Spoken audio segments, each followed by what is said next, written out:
Let us begin with a question that has troubled the deepest minds across every tradition.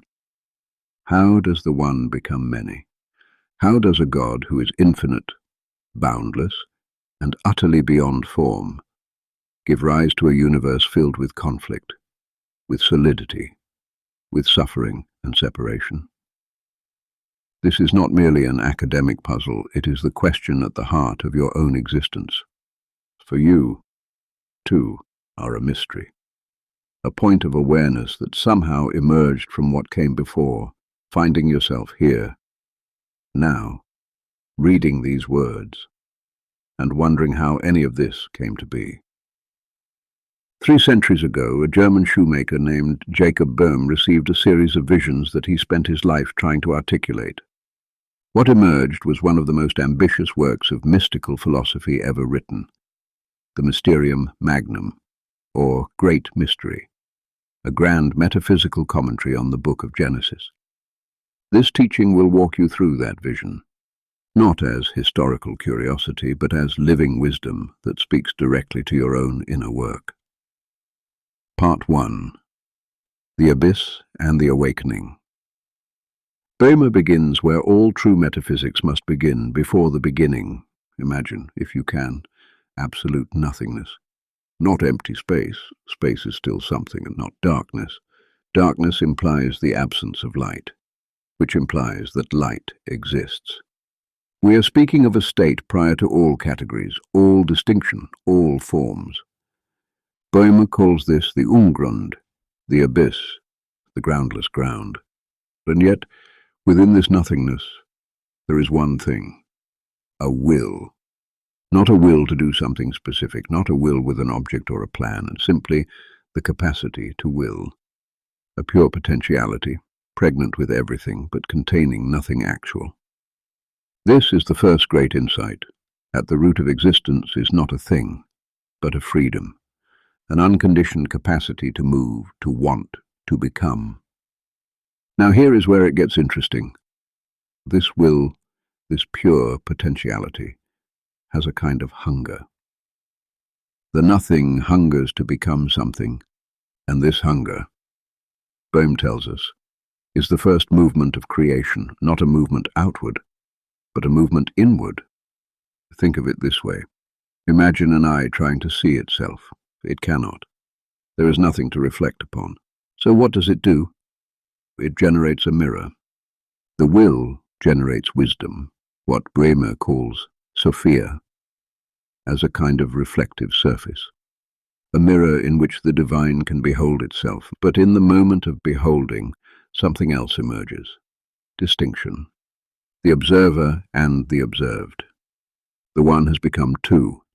This is the birth of God, not as some external creator outside the world, but as eternal self-reflection. God knows himself through wisdom, and in that knowing, the dance of manifestation begins. Part 2. The 7 Forms of Nature. Now, manifestation requires more than just reflection. It requires what Boehme calls contrariety, opposition, tension, the push and pull of opposing forces. Think about it. You cannot perceive anything without contrast. You cannot see light without some darkness to define it. You cannot feel warmth without coolness to compare it against. Existence, to be perceived, requires difference, and so Boehme describes what he calls the 7 forms of nature, 7 fundamental qualities or energies that drive the process of becoming. Let me walk you through them, because understanding these forms is essential to understanding yourself. The first form is contraction. Think of it as a pulling in, a tightening, a desire for solidity. This is the force that wants to hold, to grasp, to make permanent. In your own experience, you know this as the instinct to possess, to secure, to make things concrete and fixed. The second form is expansion or bitterness, a kind of restless, stinging energy that wants to break free from the contraction. It is the drive to move, to escape, to assert individuality. If contraction is the hand that clenches, expansion is the impulse that wants to open it again. These two, contraction and expansion, are in constant conflict. And from their conflict arises the third form, anguish. Anguish is not punishment, it is not failure. It is the necessary friction where the desire to hold meets the desire to be free. Every spiritual tradition speaks of this anguish. It is the dark night, the existential struggle, the grinding between two irreconcilable forces. But here is the crucial turn. From this anguish, fire is born. The fourth form is fire, the transformative principle. When the tension becomes unbearable, something ignites. There is a flash, a breakthrough, a crack in the structure of things. This fire is the pivot point of all creation. It can go one of two ways. If the fire turns back on itself, feeding on its own contraction, it becomes what Boehme calls the dark fire, a burning that consumes rather than illuminates. This is the fire of hell, not as a place of punishment, but as a state of being trapped in one's own combustion. But if the fire surrenders itself, if it yields to something beyond its own grasping, it transforms into the fifth form, light. Light is the liberation of fire. It is the same energy, but freed from self-reference. Where fire burns, light shines. Where fire consumes, light reveals. This is the birth of love, of joy, of genuine seeing. From light comes the sixth form, sound or intelligence, the capacity to articulate, to distinguish, to create meaning. This is the logos principle, the word, the structuring intelligence that gives shape to experience. And finally, who is the seventh form, body or substantiality, the completion of the process, where all the previous forms come to rest in actual, tangible manifestation. These seven forms are not just cosmological abstractions, they are operating in you right now. Your desires, your resistances, your moments of breakthrough, and your moments of despair. All of these are the eternal forms of nature playing out in the theatre of your consciousness. Part 3. The Fall of Lucifer.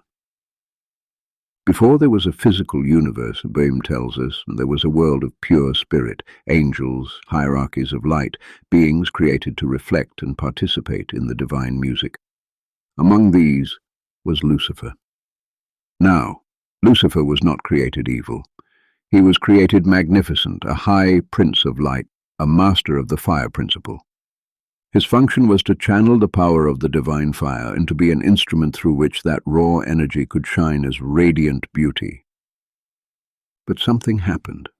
Lucifer became fascinated with the fire itself. Instead of letting the fire pass through him, transforming into light, he began to hold on to it. He turned inward. He said, in effect, "This power, I will possess it for myself." And in that turning, in that grasping, the light was extinguished. Not by punishment, not by an angry God. Simply by the nature of things. Fire that is held rather than released becomes dark, and it burns its container. This is the birth of hell.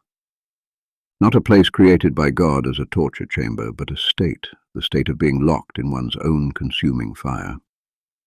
Lucifer fell, not by being pushed, but by closing. And here is the teaching for you.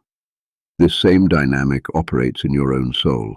Every time you grasp at power, at pleasure, at identity itself, every time you try to possess the fire rather than let it transform you, you create a little hell within yourself. You experience the anguish without the liberation, the burning without the light. The way out is the same for you as it would have been for Lucifer. Surrender. Release. What Boehme and the mystics call Gelassenheit, the willingness to let go. Part 4. The creation of the physical world.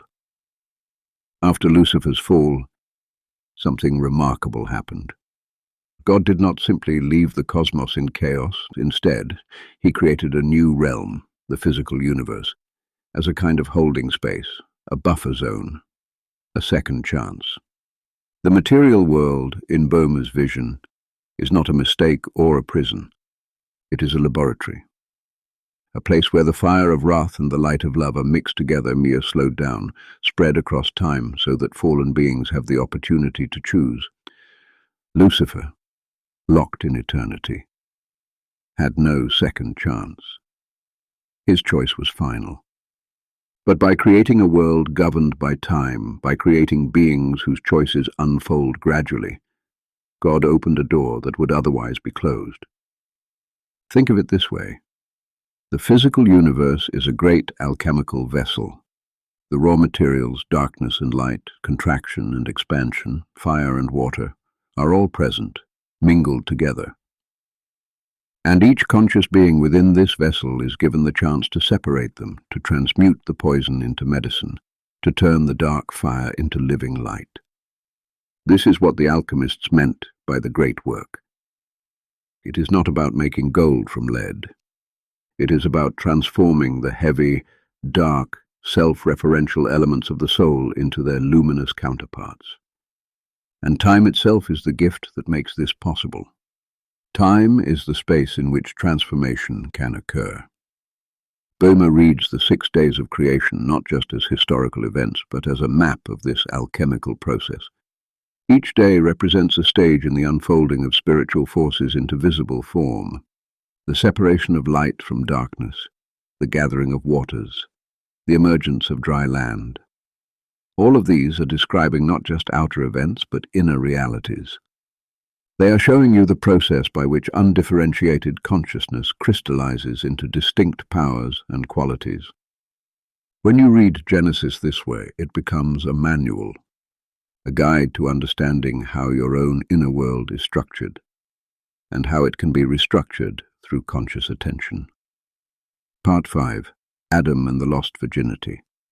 Now we come to the human being. Adam, in Boehme's telling, was not created as we are today. The original human was something far more magnificent. An androgynous being, possessing within himself both the masculine fire and the feminine light. He was complete. This inner completeness meant that Adam did not need an external partner to create.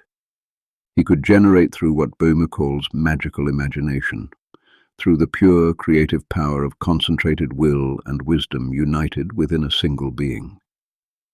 But something went wrong. Adam fell into a kind of fascination, and he looked outward, at the physical world, at the elements, at the denser forms of manifestation, and he became enchanted by them. His attention, which should have remained focused on the eternal, began to drift toward the temporal, and in that drifting, he fell into a sleep. This sleep is not just physical unconsciousness, and it is a spiritual swoon, a dimming of the inner light, a fading of the virgin wisdom within him. When Adam woke, something had been lost. The inner feminine, the Sophia, the light matrix of his being, had withdrawn, and to save him from total collapse, God extracted Eve, the external feminine, so that at least in relationship, in polarity, Adam might still find his way back to wholeness. But here is the crucial point. The extraction of Eve was a rescue operation, not the original plan. The ideal was unity within, the fall was into duality, and now, all of us who descend from that primal pair carry this split within us. We seek outside ourselves what was once inside. We look for completion in another person, another experience, another acquisition, when what we truly seek is the reunion with our own inner virgin, our own Sophia, our own lost wisdom. The tree of knowledge stands at the center of this drama. What was this tree, really? Boehme says it was the manifestation of the mixed world, good and evil together, light and dark fire intertwined. It was the physical cosmos itself, concentrated into a single symbol. When Adam and Eve ate from this tree, they did not simply break a rule. They ingested the conflict. They took into their bodies the full mixture of the world's contrariety, the biting sting of the elements, the heaviness of matter, the mortality of the temporal. And in doing so, they became subject to all of it. Their spiritual bodies, which had been subtle and light, coagulated into flesh. Their eternal nature became bound to time. The body became what Boehme rather startlingly calls a worm bag, a vessel subject to digestion, decay, and death. This is the condition we inherit, not as punishment, but as consequence. The spiritual body was designed to run on divine fire transformed into light. Instead, we now run on physical food, transforming material substance through digestion, generating heat and waste. We became, quite literally, combustion engines of a coarser kind. Part 6. The Two Seeds. History, for Boehme, is not random. It has a shape, a plot, a direction, and that direction is defined by a conflict. Two lineages run through human history, two seeds planted in the garden of time. The first is the seed of the woman, the lineage of those who hold the spark of the divine light, who remember Sophia, who keep the door open to transformation. This is the line of Abel, of Seth, of Shem, of Abraham, culminating in Christ. The second is the seed of the serpent, the lineage of those who have turned toward the dark fire, who have chosen self-will over surrender, who perpetuate the Luciferic pattern in human form. This is the line of Cain, of Ham, of those who build empires on power rather than love. These two seeds are not about genetics or bloodlines in the biological sense. They are about spiritual orientation. In every generation, in every soul, the choice is being made. Which fire will you feed? Which direction will you turn? The great events of biblical history, the flood, the Tower of Babel, the covenants with Abraham, are all episodes in this ongoing struggle. They represent moments when the balance tips one way or another, as when the dark fire accumulates to a critical point and must be purged, or when the light is reinforced through a new vessel, a new promise, a new injection of the divine potential. And running through all of it is what Boehme calls the Jesus uns, the spark of salvation, the seed of regeneration, passed down through the faithful, waiting for its full flowering in the incarnation. Part 7. The Mystery of Wrath and Love.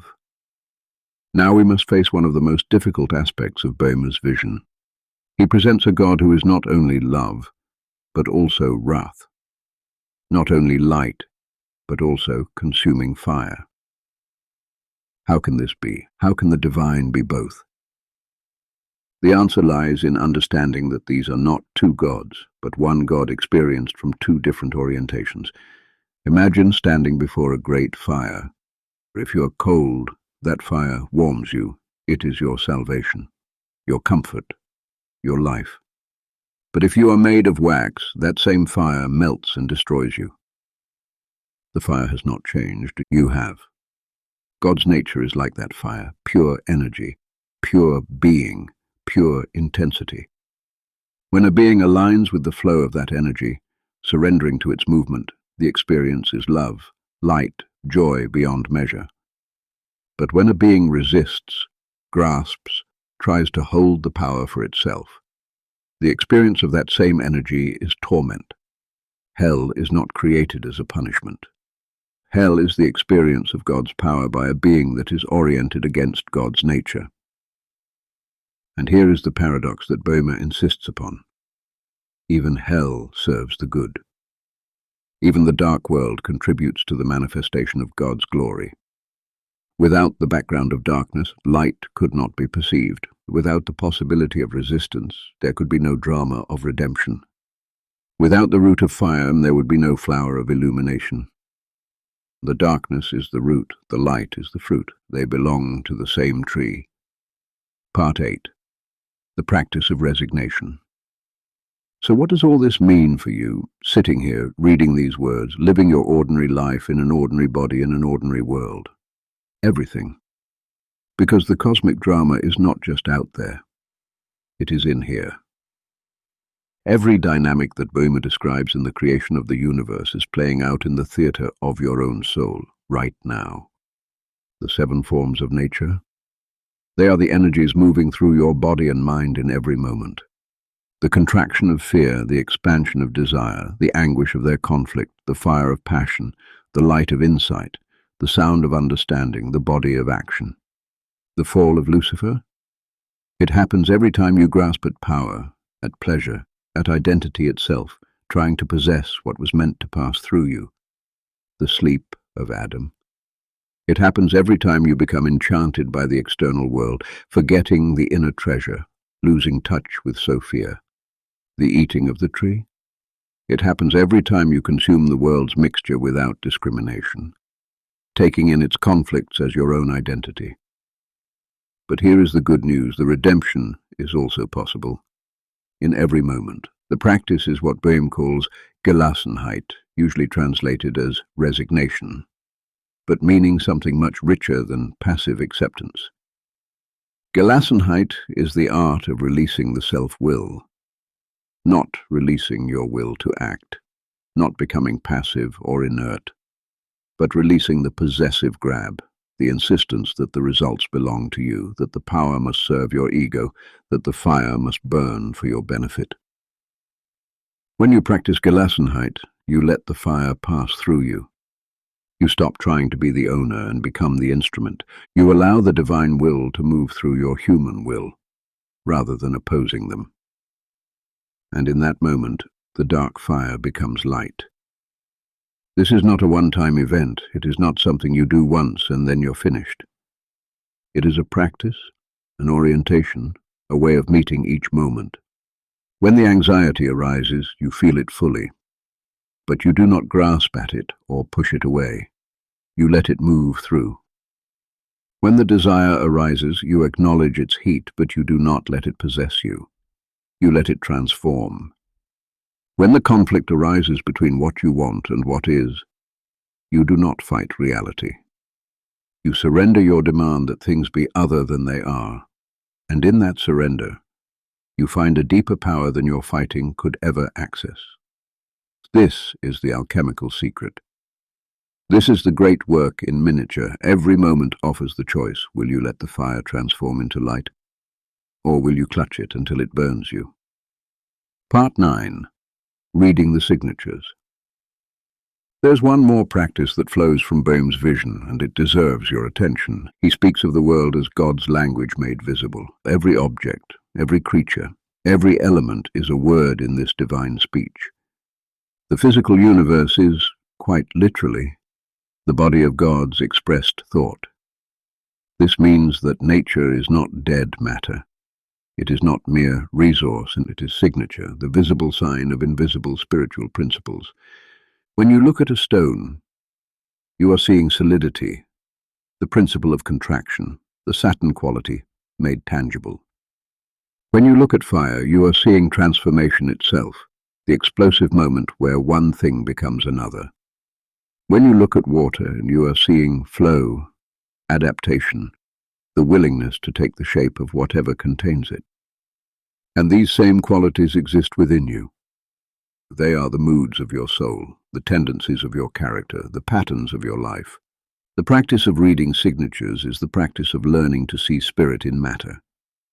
When you encounter a plant, ask, what is this plant expressing? What quality of the divine is concentrated here? When you feel an emotion, ask, which of the 7 forms is moving through me? When you face a situation, ask, what is the signature of this moment? What is it teaching me about the dance of fire and light? This practice transforms the world from dead object into living scripture. It makes every walk through nature a meditation, every encounter with the elements a teaching. Part 10. The Inner Marriage. We return finally into the central mystery of the human condition, the lost Sophia. Remember, Adam was originally complete, possessing both the masculine will and the feminine wisdom within a single being. That completeness was lost. Now we walk through the world feeling incomplete, seeking outside ourselves what was once inside. The spiritual path, in Boehme's vision, is the path of reunion. Not union with an external partner, though that may come, but reunion with your own inner virgin, your own Sophia, your own capacity for pure, receptive wisdom. The masculine principle in you is the will, the fire, the outward thrust of desire and action. The feminine principle is the receptivity, the stillness, the capacity to receive insight without grasping for it. Most of us are severely imbalanced. We are all fire, all action, all grasping, and Sophia remains in exile. The practice is to create space for her return, and that space is created through stillness, through receptivity, through the quiet willingness to not know. When you sit in meditation and release your agenda, you are creating space for Sophia. When you listen without planning your response, you are welcoming Sophia. When you look at the world without immediately categorizing and controlling it, Sophia begins to shine through your eyes. The inner marriage is not a single dramatic event. It is a gradual restoration of balance. The fire softens, the light increases, the grasping relaxes, the seeing deepens. And in that deepening, you begin to remember what you are. Not a worm bag destined for decay, but a fire spark of the eternal Ungrund, clothed temporarily in flesh, playing out the cosmic drama of separation and return in the theatre of this one particular life. Closing. An invitation. What you have heard today is a map. Like all maps, it is not the territory. You cannot think your way to transformation any more than you can eat a description of food. But the map can orient you. It can help you recognize where you are and where the path leads. The recognition that matters most is this: you are not a fixed thing. At the very root of your being is the Ungrund, the groundless freedom, the pure will that precedes all conditioning. No matter how stuck you feel, no matter how heavy the accumulated patterns of your life, there is a place in you that has never been touched by any of it. And from that place, transformation is always possible. The fire of your suffering can become the light of your awakening. The anguish of your divisions can become the fuel for your integration. The very forces that seem to work against you are, seen rightly, the materials of your liberation. This is what the old alchemists knew. This is what Boehme saw in his visions. This is what every authentic tradition has pointed toward in its own language. You are the laboratory. You are the alchemist. You are the lead and the gold. The only question is, will you do the work?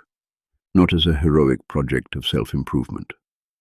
Not as another thing to grasp at and achieve, but as a daily, moment-by-moment practice of surrender. Feeling the fire, releasing the grip, allowing the light. The invitation is simple. Begin where you are. Notice, today, where you're grasping, where you are trying to possess what wants to flow through you, where you are holding on to the fire instead of letting it transform. And in that noticing, see if you can soften, just a little, just for a moment. Let the fire pass through, feel what that feels like, and then, tomorrow, notice again, and soften again. This is the practice. This is the path. This is the way through the great mystery. May you walk it with courage. May you walk it with patience. May you discover in the depths of your own being the light that has been waiting for you all along.